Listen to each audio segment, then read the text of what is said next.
Сәлем достар. Менен бір күндік блог, емізілу анадан. Мына қыз ауырып қалды. Ана жігітті осы ұйықтатып болдым.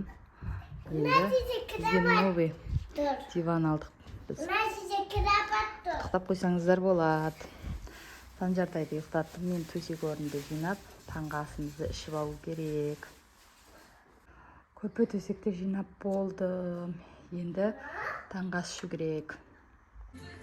Таңғы ас ішіп болған жоқпын. Таңғы ас ішіп көрмедім. Санжар Батыр тұрып алды. Сол үшін Шехризатты қойып бердім телевизордан. Осылайынан беске салып қойып, қарап жатады өзі. Таңғы асын ішіп алайын мен. Біздің таңғы ас мына сұлу қызбен мына жігіттің қасына келіп отырмыз. Шехризат көріп, мына Батыр мен сыртқа шықтық. Үйге сыймай жатырық. Үйге дала күшті болып тұр. Жып-жылы. Мынандай жердің құртақандайларымен далаға шықтық. Бір қыз екенбіз.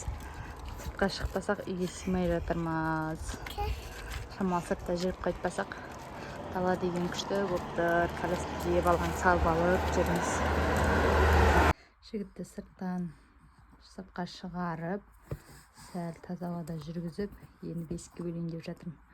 Аяғына массаж жасап жатырмын. Санжар деген Батырды ұйықтаттым. Енді түскі асты дайындауға кірісемін.